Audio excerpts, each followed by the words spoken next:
രാജസ്ഥാൻ അതിർത്തിയിൽ വലിയ ലഹരി ആയുധ വേട്ടയുണ്ടായിരിക്കുന്നു. 10 കിലോ ഹെറോയിനും 10 ഓട്ടോമാറ്റിക് തോക്കുകളുമാണ് പിടിച്ചെടുത്തത്. ഡ്രോൺ വഴി പാകിസ്ഥാനിൽ നിന്ന് കടത്തിയതാണ് എന്നതാണ് സംശയം. YS അഭിനന്ദ വിവരങ്ങളുമായി നമ്മളോടൊപ്പം ചേരും. 10 തോക്കുകളാണ് പിടിച്ചെടുത്തിരിക്കുന്നത്. അതിനൊപ്പം വലിയ തോതിൽ ലഹരി ഉൽപ്പന്നങ്ങളും പിടിച്ചെടുത്തിട്ടുണ്ട്.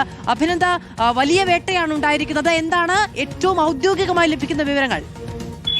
വൻ ലഹരിവേട്ട എന്ന് തന്നെയാണ് ഇപ്പോൾ പറയേണ്ടി വരുന്നത്. എന്തായാലും സൈന്യത്തിന്റെ രഹസ്യ ഓപ്പറേഷൻ ഇപ്പോൾ അത് വിജയിച്ചിരിക്കുകയാണ്. അതിർത്തിയിലൂടെ ഈ സ്വാതന്ത്ര്യദിനത്തോടനുബന്ധിച്ച കടത്താനായിരുന്നു തീരുമാനം. സ്വാതന്ത്ര്യദിനത്തോടനുബന്ധിച്ച് അസം, മണിപ്പൂർ, മേഘാലയ തുടങ്ങി വടക്കിഴക്കൻ സംസ്ഥാനങ്ങളിലേക്ക് ലഹരി എത്തിച്ച് വിൽപ്പനയ്ക്ക് എത്തിക്കുക എന്നുള്ള പദ്ധതിയാണ് ഇപ്പോൾ സൈന്യം തകർത്തിരിക്കുന്നത്.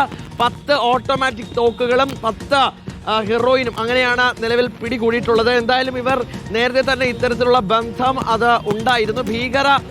ഭീകരരുമായിട്ടുള്ള ബന്ധം, ജെയ്ഷെ മുഹമ്മദുമായിട്ടടക്കം ബന്ധം കാത്തു സൂക്ഷിച്ചതായിരുന്നാണ് നിലവിൽ ലഭ്യമാകുന്ന വിവരം. എന്തായാലും പ്രാഥമിക വിവരം മാത്രമാണ്. ഇനി പ്രാഥമിക വിവരത്തിന്റെ അടിസ്ഥാനത്തിൽ വിശദമായ അന്വേഷണം നടത്തേണ്ടതുണ്ട്. എന്തായാലും ഇവരെ രാജസ്ഥാൻ അതിർത്തിയിൽ നിന്നും സൈന്യം പിടികൂടിയിട്ടുണ്ട്.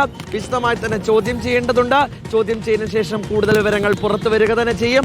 സ്വാതന്ത്ര്യ ദിനത്തോടനുബന്ധിച്ച് ഈ അതിർത്തി കടന്ന് അങ്ങനെ എത്തി ഇവിടെ സ്കൂളുകളിലും ഒപ്പം തന്നെ മറ്റ് ആളുകൾക്കുമൊക്കെ ലഹരി നൽകാനായിരുന്നു തീരുമാനം. ആ തീരുമാനം ആകപ്പാടെ ഇപ്പോൾ അവതാളത്തിലായിരിക്കുന്നു. പദ്ധതി സൈന്യം തകർത്തിരിക്കുന്നു. YS അഭിനന്ദാണ് വിവരങ്ങൾ നൽകിയത്. രാജസ്ഥാൻ അതിർത്തിയിലാണ് ആയുധങ്ങൾ ഒപ്പം ലഹരി മരുന്നും പിടികൂടിയിരിക്കുന്നത്.